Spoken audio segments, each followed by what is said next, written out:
Hello, good evening, everyone. A very warm welcome to our Nurses Empowerment Program on stress management and meditation techniques. This is the final and the last series of this year for our IVF nurses. As we all know, nurses carry immense responsibility every single day, often putting others' well being far ahead of their own. That constant pressure can build up and it deserves real attention. So, today's session is designed to give all nurses simple and practical tools to manage stress, find moments of calm, and strengthen your own resilience. Techniques like mindful breathing and short meditation practices can make a real difference even during busiest shifts. So, for this session, we have Dr. Shailja Trivedi with us. She Trivedi. is, hello? She is a dietitian and yoga therapist and based in Bhopal with over 30 years of experience. She is the director of Arogyam Society. She holds a PhD in yogic studies, a master's in food and nutrition science, and various certifications in physiotherapy and yogic sciences. She has also been awarded as Yog Ratna, has been given a Yog Ratna Samman, and she has also been awarded various prizes for her yogic and psychic experiences and giving practices to every other individual who is stressed out. So, we welcome you, ma'am, and we can start the session now. Thank you so much Payal ma'am. सबसे पहले तो thanks to Indian infertility society जिन्होंने मुझे इसका part बनाया। Thanks doctor Pankaj Talwar, doctor Shweta Mittal, doctor Roya, doctor Priya Bhave ma'am and doctor Payal Raghuvanshi ma'am कि आपने मुझे यहाँ इनवाइट किया। इतना अच्छा जो सब्जेक्ट है जिसको लेकर आज हमारी सोसाइटी बहुत सफर कर रही है, और इस आपने उसके बारे में सोचा कि सच में कितनी आवश्यकता है। जो लोग इसको फेस कर रहे हैं उनके लिए बहुत जरूरी है। तो हम आज स्ट्रेस मैनेजमेंट को लेकर बात कर रहे हैं, तो मैं थोड़ा सा स्ट्रेस के बारे में बताना चाहती हूँ। आज के समय में स्ट्रेस हमारा पार्ट ऑफ लाइफ है। आज ऐसा कोई भी नहीं है जिसकी लाइफ में स्ट्रेस ना हो, चाहे वो पॉजिटिव हो या नेगेटिव हो। दोनों तरह के स्ट्रेस को लेकर हम लोग जीवन जी रहे हैं।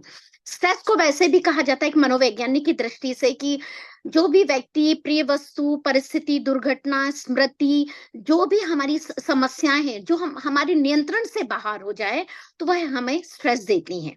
सामान्यतः हम देखते हैं स्ट्रेस भी दो तरह का होता है। एक होता है हमारा गुड और एक होता है बैड। हमने देखा है कि जो हमारा गुड स्ट्रेस होता है वो सस्टेन नहीं करता, हम उसको एंजॉय करके निकाल देते हैं। लेकिन जो बैड स्ट्रेस होता है हम उसको पकड़ के रखते हैं और उससे बाहर निकलना बहुत मुश्किल होता है। और उसके कॉजेज होते हैं, जैसे हम देख ही रहे हैं, लॉन्ग ड्यूरेशन यदि स्ट्रेस बना रहे तो high BP, sugar, thyroid, obesity, PCOD, insomnia. आप सभी डॉक्टर्स हैं, नर्सेज हैं, आप सभी जानते हैं कि किस तरह से स्ट्रेस से ये सारी बीमारियां हो रही हैं। और सबसे बड़ी बात है कि आज वर्तमान समय में यदि हम देखें तो कैंसर भी स्ट्रेस का ही कारण है। और आज हमारा जो विषय है वो है आईवीएफ, जिसे हम लोग संतानहीनता को लेकर हमारा समाज एक बहुत बड़ी त्रासदी झेल रहा है। मैं आपको छोटी सी बात कहना चाहती हूँ कि मैं डॉक्टर प्रिया भावे मैम के साथ पिछले 12 साल से सुफल और सफल दोनों ही कार्यक्रम कर रही हूँ, जिसमें हम लोग सुफल में तो जो प्रेग्नेंट वुमेन होती है उनके साथ बहुत हैप्पी मोमेंट्स को एंजॉय करते हैं, गर्भ संस्कार के छोटे छोटे प्रोग्राम्स करते हैं। लेकिन सफल में भी हम लोग एक्सपर्ट को, सब्जेक्ट एक्सपर्ट को बुलाकर कोई ना कोई सब्जेक्ट पर कुछ ना कुछ अच्छे मैसेज जो आईवीएफ पेशेंट्स होते हैं उन तक पहुंचाते हैं, और ये काम हम लगातार 12 साल से कर रहे हैं। अब हम ये जानेंगे कि ये सोसाइटी में कितना ज्यादा ये संतानहीनता वाला केस है। मैं तो देख रही हूँ, ये मैंने भी महसूस किया, मेडिकल फील्ड से मैं भी हूँ। मैं भी देखती हूँ कि जब कपल, फैमिली या सोसाइटी जब इसे फेस करती है तो कितने सारी समस्याएं सामने आती हैं।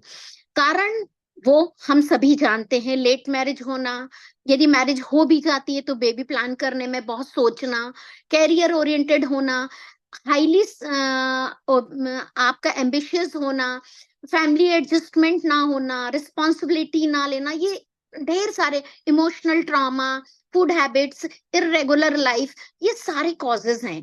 और इन्हीं का इन सब कॉजेस के कारण होता है स्ट्रेस, और उसके कारण होता है हमारी जो प्रॉब्लम जो हम फेस कर रहे हैं, आईवीएफ। अब चूंकि हमारा जो टॉपिक है, मैं सभी जितनी भी हमारी नर्सेस हैं, lovely and beautiful nurses, welcome आप लोगों के लिए। मैंने ये सेशन बहुत सोच समझ के रखा है और बहुत सारी चीजें मैं आपको बताऊंगी कि आप इसको कैसे फेस करें और हम इससे कैसे बाहर निकलें।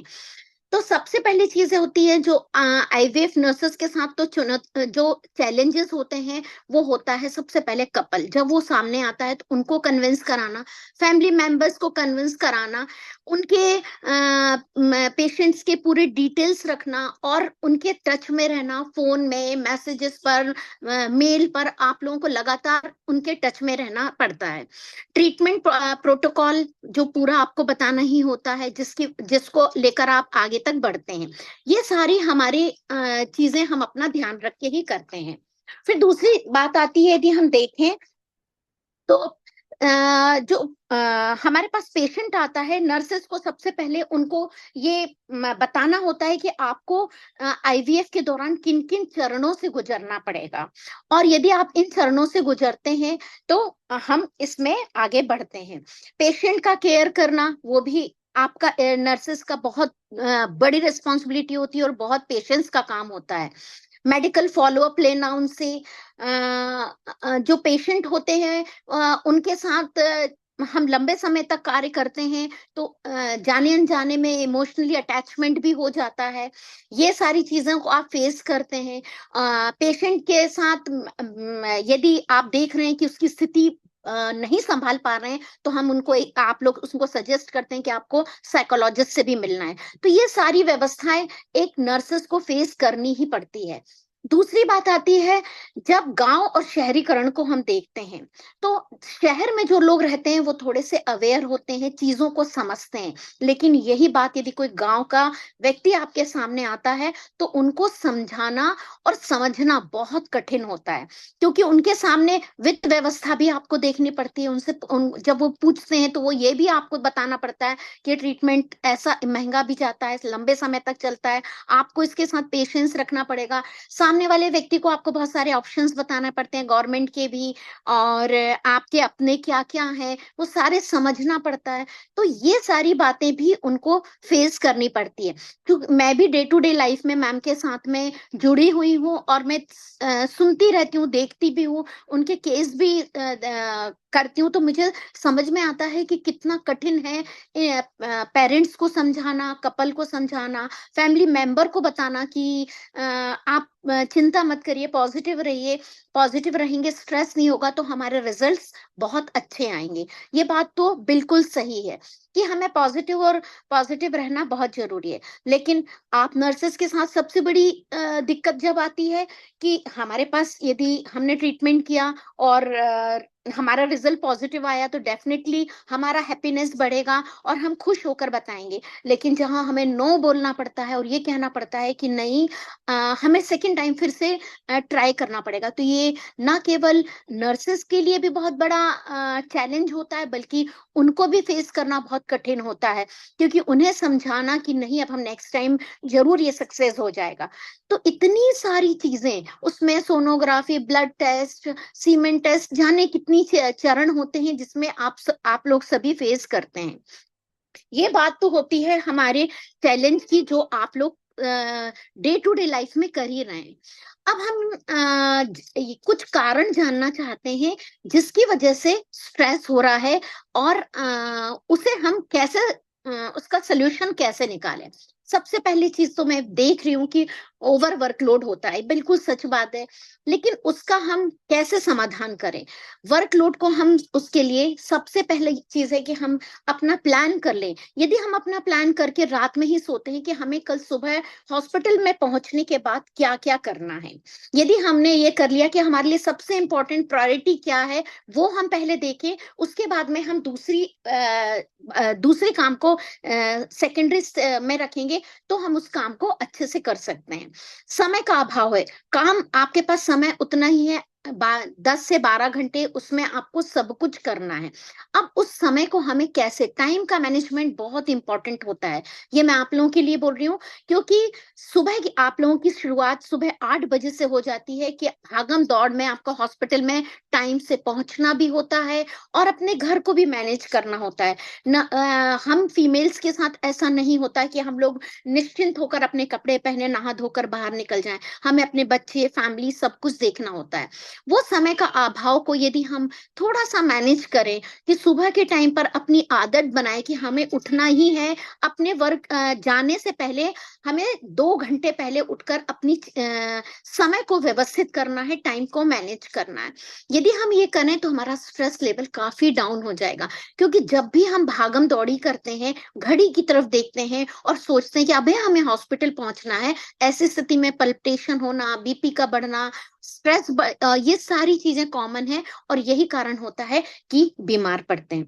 दूसरी बात होती है हाई हाई सोसाइटी लाइफ, आकांक्षाएं, महत्वाकांक्षाएं, ये हम बहुत ज्यादा देख रहे हैं। क्यों? क्योंकि सभी को सब कुछ चाहिए, लेकिन ऐसा संभव नहीं है कि सबको सब कुछ मिल जाए। उसके लिए हमें कहीं ना कहीं आके रुकना पड़ता है और ये समझना पड़ता है कि हाँ, हमारे पास जितना है हमें उतने में ही खुश रहना है, जो है वहीं पर रहकर हमें आनंद लेना है और खुश रहना है। फिर कई बार फिजिकल जो स्टेमिना है उसको भी ध्यान में रखना पड़ता है, उसको भी बैलेंस करना पड़ता है। फिजिकल और मेंटल दोनों स्ट्रेंथ को बना के रखना पड़ता है, क्योंकि ये दोनों बातें यदि हम नहीं कर पाएंगे तो हम अपने वर्क का जो परफॉर्मेंस है वो नहीं दे पाएंगे। फिर आती है हमारी फूड हैबिट्स। कई बार देखा होगा कि चलो कुछ भी खा लेते हैं हम। मैं भी चूंकि डाइटिशियन के फील्ड में हूं तो मैंने हमेशा डाइट को बहुत इंपॉर्टेंस दिया है, क्योंकि मैं जानती हूँ कि ये मेरा शरीर को हेल्दी रखेगा और यदि मैं सही तरीके से खाना नहीं खाऊंगी तो मैं लंबे समय तक काम नहीं कर पाऊंगी। तो हम अपनी एनर्जी को अपने घर से ही लेकर चलते हैं। तो डाइट बहुत इंपॉर्टेंट होता है कि सुबह से लेके हमको शाम तक यदि हॉस्पिटल में रहना है तो अपनी फूड हैबिट्स को बहुत ध्यान में रखना है। यदि आप खाना नहीं खाएंगे, एसिडिटी होगी, समय पर खाना नहीं खाएंगे, चिड़चिड़ापन आएगा, और वो सब आप अपने पेशेंट के साथ सामने यदि होगा तो वो भी नर्वस होंगे।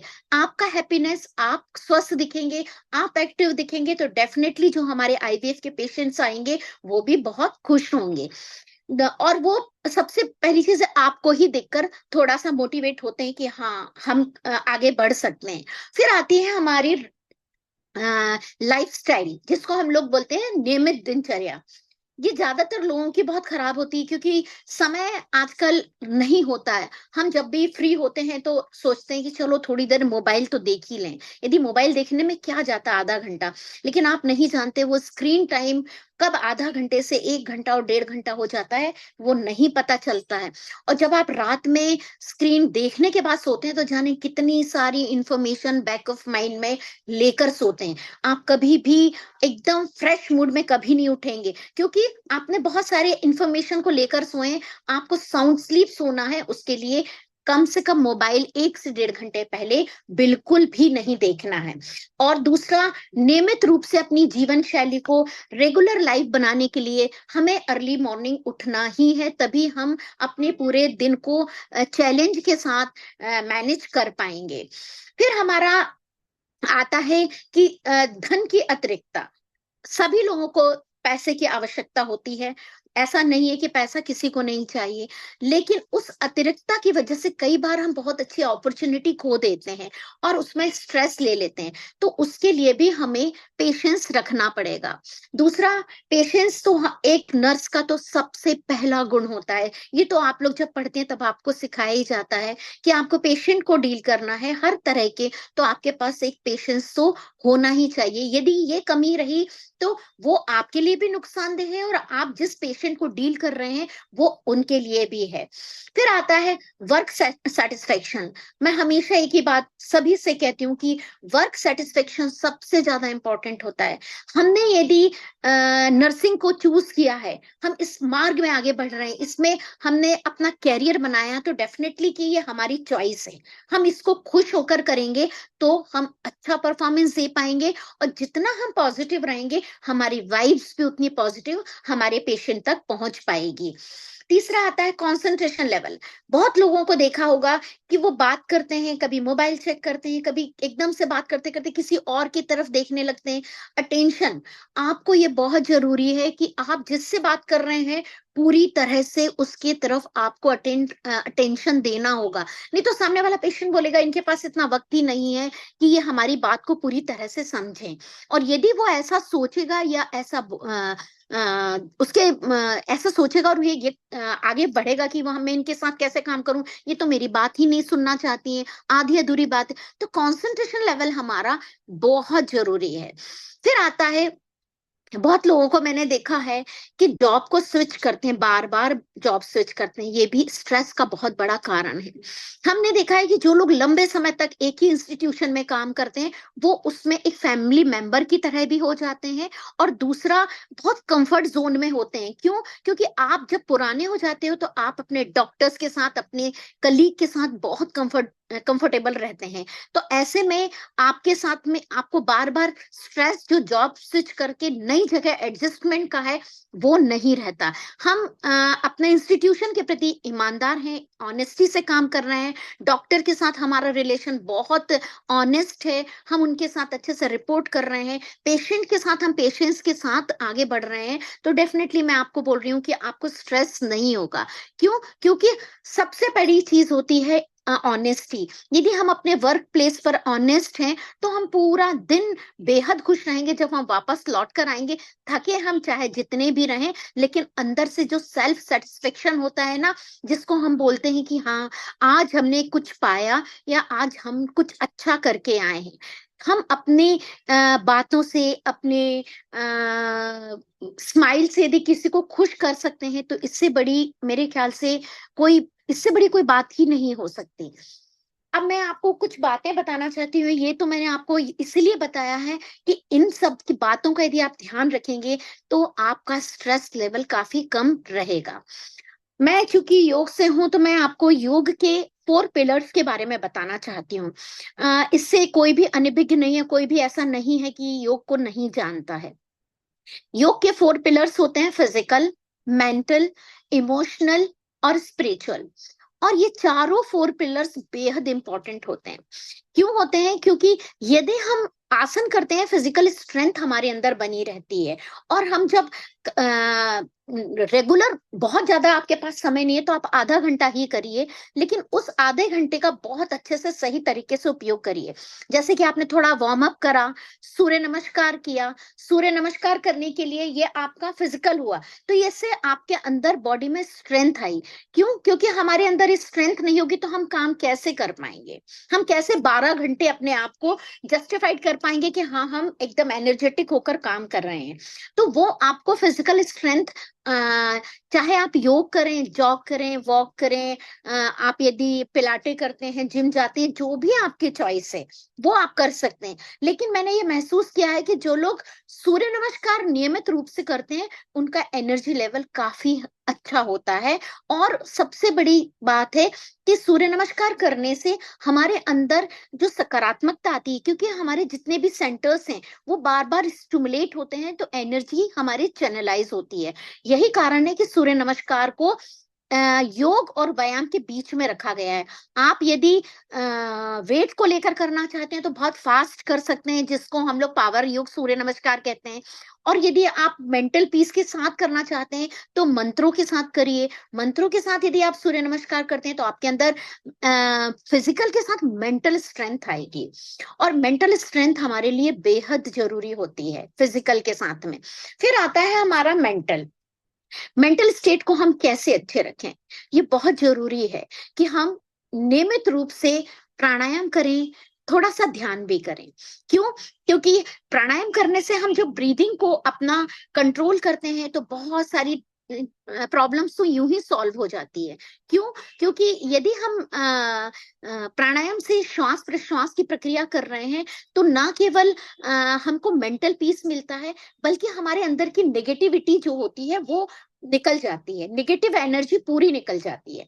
और हम बहुत धीरे धीरे हम ये महसूस करते हैं कि हम पॉजिटिव भी होने लगे हैं और छोटी छोटी बात से हमको इरिटेशन नहीं होता है। आपका आपका जो प्रोफेशन है वो बहुत पेशेंस का है, वो मैंने आपको कहा ही है। आपका तो क्या, हम सभी का प्रोफेशन जो मेडिकल फील्ड में है उन लोगों के लिए चैलेंज होता ही है, क्योंकि वो इसके लिए हमें सबकी बात बहुत पेशेंस के साथ सुनना भी पड़ता है और उनको ट्रीट भी करना पड़ता है। तो मेंटल स्ट्रेंथ आपको तभी मिलेगी जब आप प्राणायाम नियमित रूप से करते रहेंगे। इमोशनली हमको स्ट्रांग होना बेहद जरूरी है। भगवत गीता में भी भगवान श्री कृष्ण बहुत अच्छी बात कहते हैं, समत्वम योग उच्यते। जो अपने भावों को सम रखता है उसी को हम योग कहते हैं। ये बिल्कुल सच है। हम हर परिस्थिति में डिटर्मिनेशन के साथ खड़े रहें कि हम सबको सब कुछ फेस कर लेंगे और हर स्थिति में हम अपने आप को बैलेंस्ड करके रखेंगे, तो मैं नहीं सोचती कि हमें स्ट्रेस होगा। एंड में जो हमारा योग का लास्ट पिलर होता है जिसे हम स्पिरिचुअल कहते हैं, स्पिरिचुअल पिलर बहुत ताकत देता है हमको। वो हमको आस्था और विश्वास की तरफ ले जाता है। हम जब भी किसी के साथ ये काम करते हैं, आप जानते हैं कि आप एक निराश व्यक्ति को, एक आशा, जिसके जीवन में आशा नहीं है उसके अंदर आप बहुत कुछ डाल सकते हैं, और वो केवल और केवल आप अपने विश्वास और आशा से ही और अपनी आस्था से ही उनको आगे ले जा सकते हैं, और वो आपके अंदर योग के माध्यम से धीरे धीरे आने लगता है। स्पिरिचुअलिटी हमें डेवलप करनी पड़ती है, लेकिन वो कैसे, हम उसके लिए अपने आप को जब तक समय नहीं देंगे तब तक हम नहीं जान पाएंगे। स्वयं को जानना ही, अपने आप को जानना ही हम आध्यात्म की तरफ जाने का मार्ग है। फिर जब तक हमारे कार्य में आनंद नहीं होगा तो हम उस कार्य को नहीं कर पाएंगे। मैं हमेशा 3 बात के लिए सभी को, अपने स्टूडेंट्स को भी बोलती हूँ, जो हमारे पेशेंट्स आते हैं उनको भी बोलती हूँ कि हमें ट्रिपल ए पर बहुत ध्यान देना चाहिए। एक्सेप्टेंस, परिस्थिति को स्वीकार करना, अलर्टनेस, हर स्थिति में हमें अलर्ट रहना है, और है अवेयरनेस। कोई भी बात आसपास जितना जो हो रहा है उससे हमें अवेयर रहना पड़ेगा। अलर्टनेस इसलिए जरूरी है कि यदि आप अलर्ट रहेंगे तो आप जो वर्तमान है, आप हमेशा, माइंडफुलनेस हमें जो मेडिटेशन है वो क्या सिखाता है, आपको यही तो कहता है ना कि वर्तमान में जीवन जिए। जो बीत गया है उसे देखना नहीं है, जो भविष्य है जिसे हम जानते नहीं है, तो हमें उसके बारे में इतना नहीं सोचना है। जो हमारे सामने है हमें वही देखना है। और जब हम ये टेक्निक समझ जाएंगे तो मैं नहीं सोचती कि स्ट्रेस हमारे ऊपर हावी हो सकता है। हम बहुत आसानी से किसी भी परिस्थिति से वापस बाहर आ सकते हैं। तो वही है ये एक्सेप्टेंस, अलर्टनेस और अवेयरनेस। यदि आप तीनों बातों को ध्यान रखते हैं तो आप बहुत सारी चीजों से बाहर निकल सकते हैं। अब हम आपको बताएंगे कि प्राणायाम, थोड़ा सा मैं आपको ब्रीदिंग टेक्निक भी बताऊंगी, और भस्त्रिका को किस तरह से हम करेंगे वो भी बताऊंगी, जिससे कि हमारा लंग्स कैपेसिटी तो इंप्रूव होता है और स्ट्रेस लेवल भी डाउन होता है। और प्राणायाम में हमें क्या करना चाहिए, कब करना चाहिए, इसकी टाइमिंग क्या है, टाइम कितना है, मेडिटेशन हमें कौन कौन से, जैसे कि अभी आपने सुना ही होगा माइंडफुलनेस चल रहा है, ट्रांसडेंटल मेडिटेशन है, भावातीत ध्यान, अपने केवल अपने आप को ही देखना, सचेतनता, जो मैंने अभी आपको बताई है कि जितना ज्यादा आप अलर्ट रहेंगे अपने प्रति, जितना अंदर की तरफ जाएंगे, आप उतना ज्यादा अपने आप को खुश महसूस करेंगे और उतना ज्यादा हम तनाव पर या स्ट्रेस पर कंट्रोल कर पाएंगे। जैसे मैंने आपको बताया, योग निद्रा वैज्ञानिक स्लीप है, नींद मेडिसिन है, ये बात बिल्कुल सच है। यदि आप टाइम से सोते हैं तो आप सुबह बहुत एनर्जी के साथ उठेंगे। यदि आपकी नींद डिस्टर्ब है, यदि आपको इंसोम्निया है, बहुत ज्यादा रात में टीवी देखना, या फिर कोई बात आपको एंजाइटी की वजह से परेशान कर रही हो, स्ट्रेस है, तो आपकी नींद कभी भी सही तरीके से नहीं होगी। तो उसके लिए बहुत अच्छी योग निद्रा है। मैं योग निद्रा का चाहे तो मैं वीडियो भी भेज दूंगी, और कभी मौका मिला लाइव तो मैं आपको करके करवाऊंगी आपको कि योग निद्रा कितनी अच्छी होती है और कितनी इंपॉर्टेंट होती है। वो 20 से 25 मिनट की योग निद्रा 4 घंटे की स्लीप के बराबर होती है। आपको ऐसा लगेगा 4 इयर्स में जो पावर ने जो एनर्जी आपको देती है ना, वो केवल 20 मिनट्स में आपको 4 घंटे की थकान पूरी निकाल देती है। तो यदि आप सेल्फ योग निद्रा का प्रैक्टिस करके रात में सोते हैं तो आपको इंसोम्निया जैसी बीमारी से भी हम बच सकते हैं। फिर आता है ध्यान। हमारे प्राणायाम से मैंने जैसे कि आपको बता ही दिया है कि प्राणायाम हमारे मेंटल हेल्थ के लिए बहुत इंपॉर्टेंट होता है। इसी तरह से ध्यान ना केवल हमारे मेंटल बल्कि हमारे इमोशनल और स्पिरिचुअल हेल्थ के लिए बहुत जरूरी है। ये हमारे मन मस्तिष्क, हमारे सेंट्रल नर्वस सिस्टम सब पर इफेक्ट देता है। प्राणायाम को कहा जाता है मन का स्नान, और ध्यान को कहा जाता है आत्मा का स्नान। कभी भी हम लोग आंख बंद करके अपने अंदर की तरफ नहीं देखते, हम लोग हमेशा बाहर की तरफ देखते हैं। हमारे जितने सेंस ऑर्गन्स हैं हमेशा एक्टिव रहते हैं। कभी यदि हम शांत भाव से थोड़ी देर बैठकर, एक जगह बैठकर अंदर की तरफ देखें और थोड़ा ध्यान करेंगे तो आप महसूस करेंगे कि हम कितनी चीजें अपनी मिस कर रहे हैं। क्योंकि स्वयं को जानना, स्वयं के साथ रहना, ये बहुत आवश्यक है। जिस दिन आप ये टेक्निक को सीख जाएंगे, आप स्ट्रेस पर विजय प्राप्त कर लेंगे। क्योंकि ये जीवन है, हम लोग मानव हैं, हमारे साथ में स्ट्रेस रहेगा ही रहेगा, उसके साथ हमें जीना ही है। कभी अच्छा होगा कभी बुरा होगा, दोनों का ही बैलेंस बना के रहना है। लेकिन उसको बैलेंस कैसे करना है, आज मैं आपको छोटी छोटी टेक्निक्स बताऊंगी। क्योंकि मैं आपको दिखाई दे रही हूँ तो मैं आपको करके दिखाती हूँ।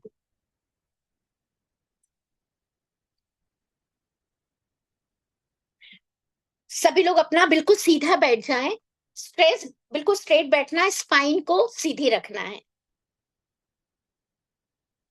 हम लोग सबसे पहले थोड़ा सा स्ट्रेस को कैसे डाउन करना है उसके लिए भस्त्रिका प्राणायाम बता रही हूँ, उसको हम टेक्निक के साथ करते हैं। राइट हैंड की जो आपकी रिस्ट है इसको बिल्कुल लूज छोड़ दें। 1 2 3 4 5 6 7 8 9 10। लेफ्ट 1 1 2 3 4 5 6 7 8 9 10।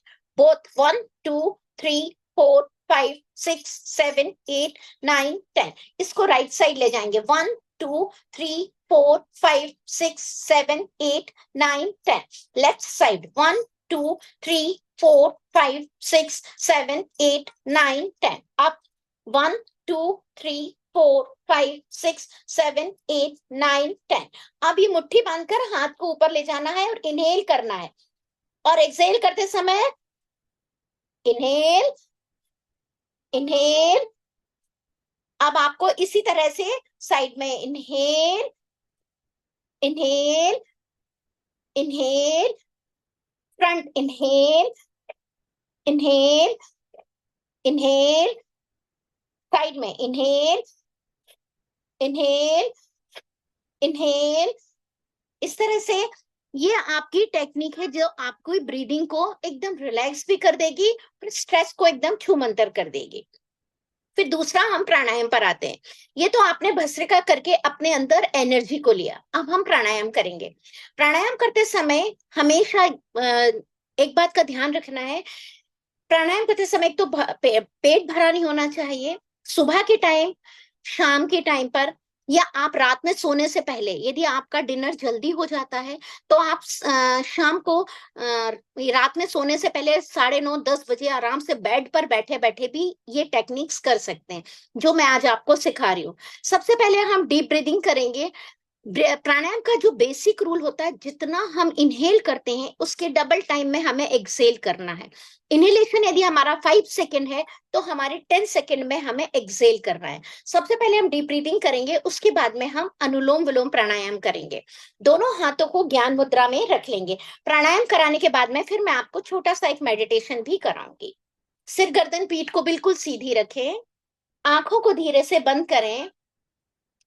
5 काउंट तक करेंगे मन ही मन में। आपको सेकंड के कांटे से 1 2 3 4 5 लेकर इनहेल करना है और 10 सेकेंड तक आपको एक्सेल करना है। 5 टाइम सभी लोग करेंगे।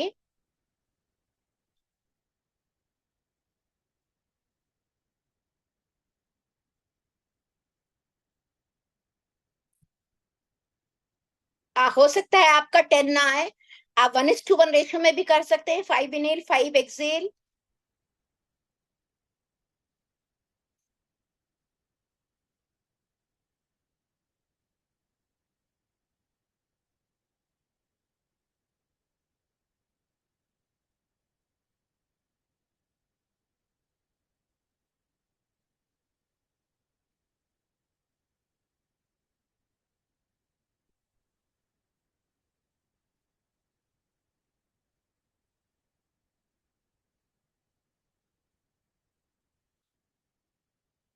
अनुलोम विलोम प्राणायाम। राइट हैंड हमारा नासिका मुद्रा, आपकी रिंग फिंगर और थंब को आपको ओपन रखना, इंडेक्स और सेंटर फिंगर को फोल्ड करके अंदर रखना है, आपकी स्मॉल फिंगर सीधी रहेगी। अनुलोम विलोम प्राणायाम पहले आप ध्यान से सुन लेंगे, फिर मेरे साथ करेंगे। ये हमेशा लेफ्ट नॉस्ट्रल से स्टार्ट होता है, लेफ्ट पे आके खत्म होता है। मैं एक बार आपको करके बता रही हूँ। राइट नॉस्ट्रल, थंब से हम राइट नॉस्ट्रल को बंद करेंगे और लेफ्ट से 5 सेकेंड इनहेल करेंगे। लेफ्ट को बंद करेंगे, राइट ओपन करेंगे और 10 सेकेंड में एक्सेल करेंगे। राइट से वापस 5 सेकेंड इनहेल, राइट को बंद करेंगे और लेफ्ट से 10 सेकेंड में एक्सेल करेंगे।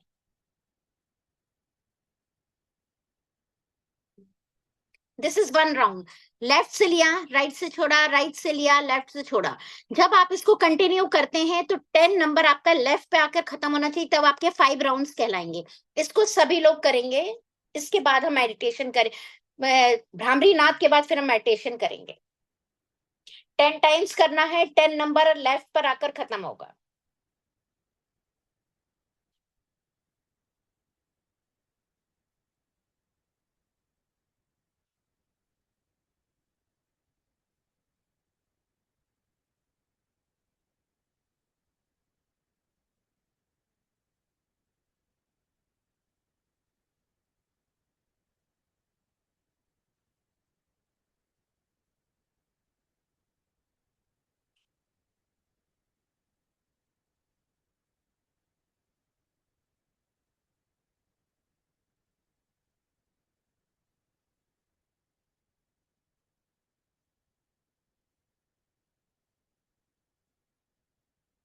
लेने छोड़ने में कोई आवाज नहीं होगी, साउंडलेस ब्रीदिंग होना चाहिए। आपकी जो श्वास है आपको ही सुनाई ना दे, इतना साउंडलेस होना चाहिए ये।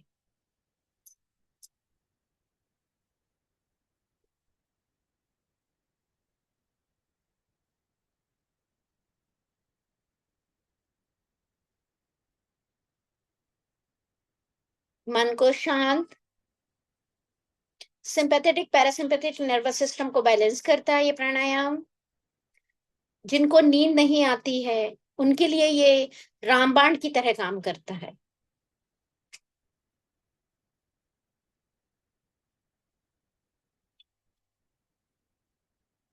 स्ट्रेस डाउन करने के लिए, डायबिटीज में, हाइपरटेंशन में, सभी में ये प्राणायाम बहुत इफेक्टिव होता है।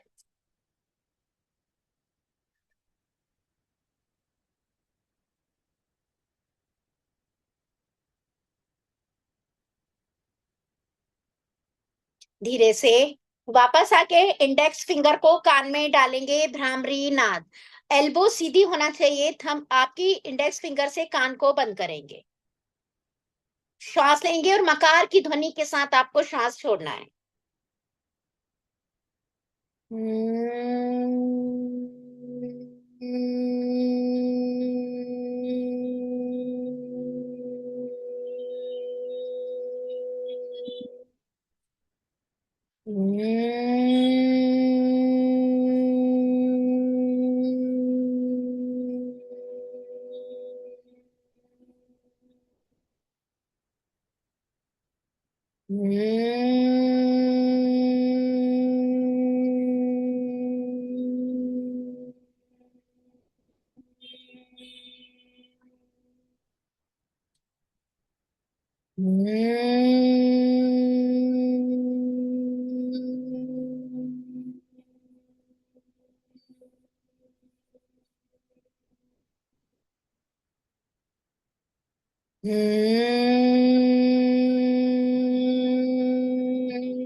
हाथों को नीचे ले आए, ओम उच्चारण करेंगे 3 बार। इनेल, ओ,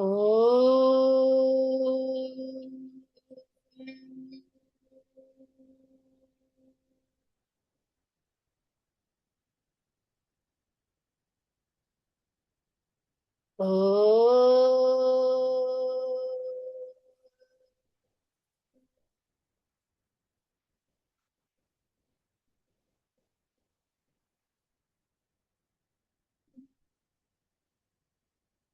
मन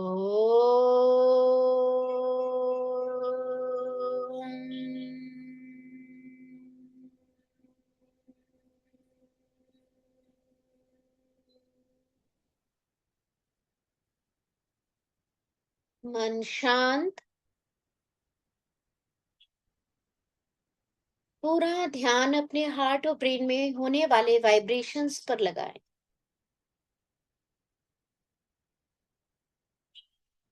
अपने अंदर होने वाले चेंजेस को फील करें।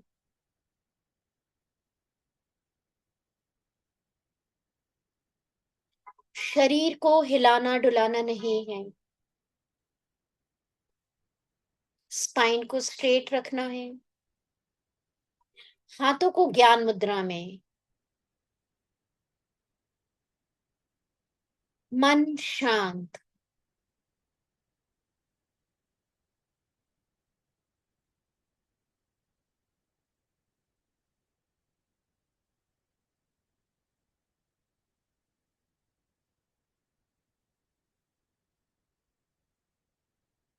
कहीं कोई हलचल नहीं। जो विचार आ रहे हैं उन्हें आने दीजिए, रोकिए मत। विचार सतत श्रृंखला है, कंटिन्यू है, जिसे हम रोक नहीं सकते। उन्हें रोकिए मत। केवल ध्यान आपको अपनी ब्रीदिंग पर रखना है।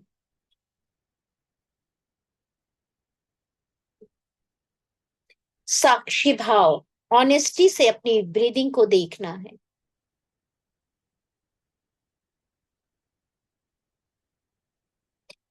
आपकी श्वास की गति गहरी, धीमी, लंबी होती जाएगी।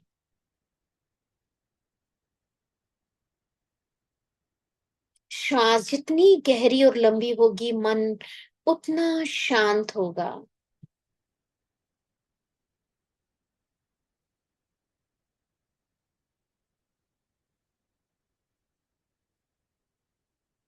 जो हम श्वास कॉस्मिक एनर्जी से ले रहे हैं, वह शुद्ध वायु हमारे अंदर जो विचार हैं उन्हें, और ऊर्जा है, उन्हें सात्विक प्योर कर रही है। जो हम श्वास छोड़ रहे हैं, एक्सेल कर रहे हैं, अशुद्ध काली गर्म वायु, जितने भी विकार हैं, जो हमारे नेगेटिव थॉट्स हैं, उन्हें बाहर कर रही है। केवल शांत भाव से अपने श्वास को देखिए।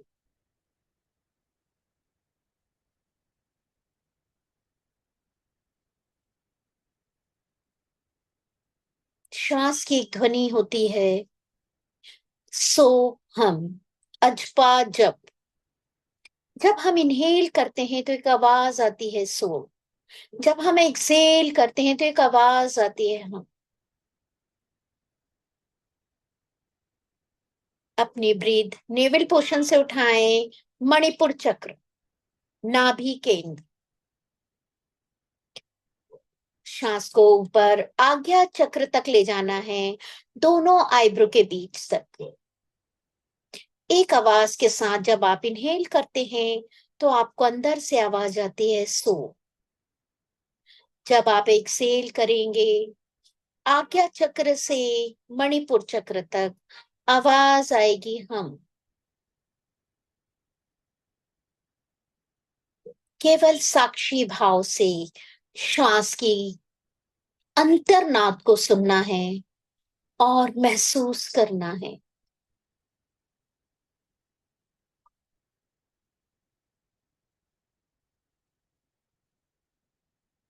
हिलना डुलना नहीं है।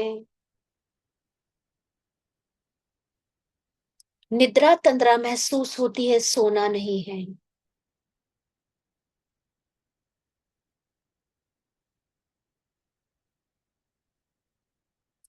एक श्वास आएगी और एक श्वास जाएगी।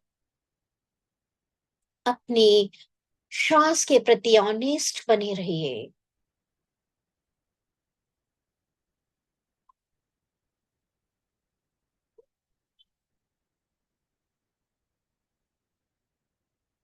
मन जितना शांत होगा, तनाव धीरे धीरे कम हो जाएगा।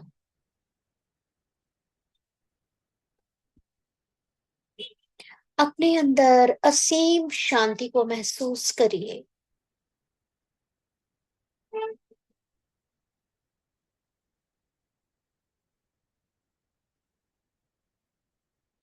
मन सागर की अनंत गहराइयों की तरह शांत, निर्मल, निश्चल है।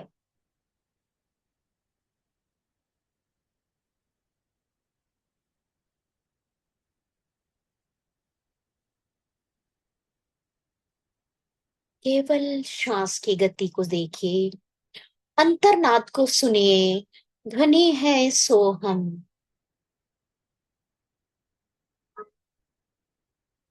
पाथ है आपका मणिपुर चक्र से आज्ञा चक्र तक,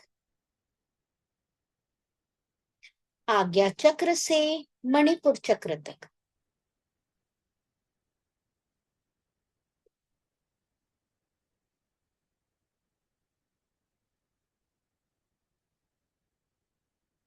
एक भी श्वास आपके इजाजत के बिना ना अंदर जा रही है, ना बाहर आ रही है।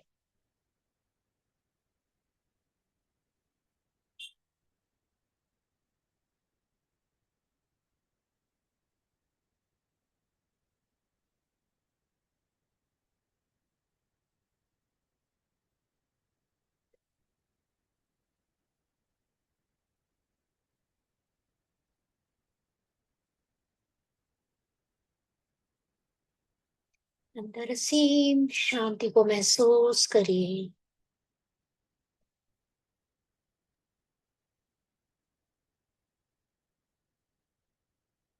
मन ही मन एक अफर्मेशन देना है आपको। मैं मन नहीं, बुद्धि नहीं, चित्त नहीं, अहंकार नहीं, इंद्रियां नहीं, मेरा कोई शरीर नहीं, नाम नहीं, रूप नहीं।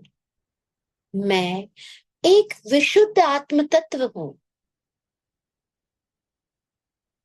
मेरी यात्रा आनंद की ओर है। मेरा स्वरूप आनंद है। मैं उसमें हूं, वो मुझ में है। आत्म तत्व के रूप में ही परमात्मा मेरे अंदर है।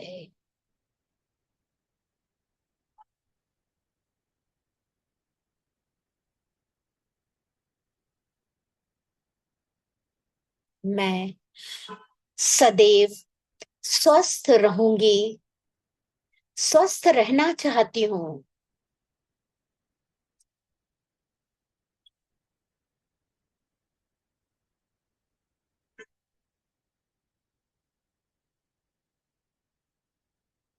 मेरे अंदर जितने भी विकार हैं, तनाव है, श्वास के माध्यम से पूरे बाहर आ गए।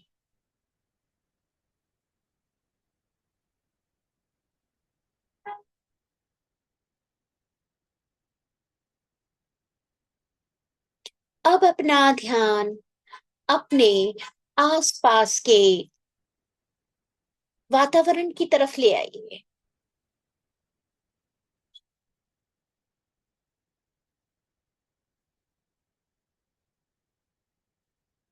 जो आवाजें आपको सुनाई दे रही है उसे महसूस करिए। दूर की आवाज, पास की आवाज, बाहर का कोलाहल,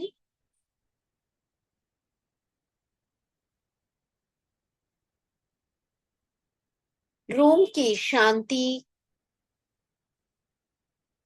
श्वास की ध्वनि, जो आपको स्पष्ट मधुर लगे उसे महसूस कीजिए।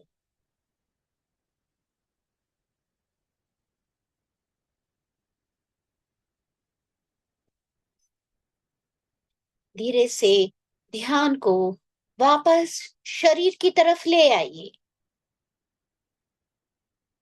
श्वास की तरफ। एक लंबी श्वास लेंगे, ओम का उच्चारण करेंगे। ओ